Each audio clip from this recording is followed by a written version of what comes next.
तर या पाहूया की श्री स्वामी समर्थ महाराजांचा संदेश काय आहे तुमच्यासाठी. काय आहे स्वामी समर्थ महाराजांचा संदेश तुमच्यासाठी, पाहूया.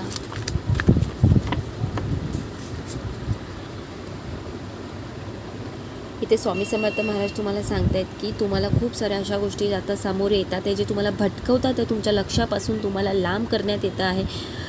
तुम्हाला मोहमायात या सगळ्या जाळ्यात तुम्हाला अडकवण्याचा प्रयत्न केला जात आहे. खूप साऱ्या अशा गोष्टी आहेत ज्यामुळे तुम्ही तुमच्या केंद्राकडे लक्ष देऊ शकत नाही आहात आणि तुमचं हृदय मन इथे तिथे भटकतं आहे. खूप साऱ्या जुन्या गोष्टी पण अशा आहेत ज्या तुम्हाला खूप जास्त इफेक्ट करतात. खूप साऱ्या जुन्या गोष्टी आहेत ज्या तुम्हाला इफेक्ट करतात आणि ज्यामुळे तुमचं लक्ष इथे भटकत चाललेलं आहे असं स्वामी समर्थ महाराज म्हणतात. वाईट लोक तुमच्या वाटेला आहेत हे स्वामींना माहिती आहे आणि त्याचबरोबर त्या लोकांमुळे तुमच्या आयुष्यात होणारा जो त्रास, संताप किंवा जी पण तुमच्या आयुष्यात होणारा तणाव हे सुद्धा स्वामी समर्थांना माहीत आहे. स्वामी महाराजांना तुम्ही काय काय म्हणता, तुम्ही आपल्या मनाचं सगळं सांगता, ते सगळं स्वामी समर्थ महाराजांपर्यंत पोचत आहे. स्वामी समर्थ महाराज तुम्हाला काय म्हणतात या पाहूया.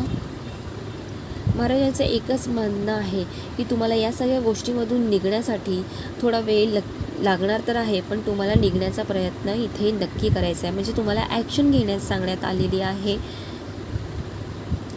तुम्हाला स्वतःबद्दल विचार करण्यास सांगितलेला आहे. तुम्ही सगळ्यांचा विचार करता आणि मग तिथे अडकून पडता. इथे थोडंसं तुम्हाला स्वार्थी व्हायला सांगितलं, नेगेटिव्हरित्या नाही तर पॉझिटिव्हरित्या स्वतःसाठी विचार करण्यासाठी स्वार्थी व्हायला सांगितलं, सेल्फ लव्ह सांगितलं आणि त्यानंतर सगळं आनंद असेल. मी तुम्हाला इथे शॉर्टमध्ये स्वामी संदेश देते की तुम्हाला इतकंच सांगण्यात येतं आहे की तुम्ही सगळ्यांचा विचार करताय म्हणून गोंधळून राहिला आहेत. तुम्हाला एकांत राहून स्वतःसाठी काय भलं आहे, स्वतःच्या परिवारासाठी काय भलं आहे हे तर बघायचं आहे, पण त्याआधी तुम्हाला एक गोष्ट बघायची की तुमच्यासाठी काय भलं आहे, तुम्ही जे करता आहे ते तुमच्यासाठी किती चांगलं आहे. हा इथे मेन महत्त्वाचा संदेश तुमच्याकडे आलेला आहे आणि त्यानुसारच तुम्हाला पुढची योजना किंवा पुढचं पाऊल उचलण्याची इथे स्वामी समर्थ महाराज संधी साधण्यास सांगत आहेत. तर या गोष्टींकडे दुर्लक्ष करू नका आणि like, comment, share, subscribe. Shri Swami Samarth. जय जय स्वामी समर्थ.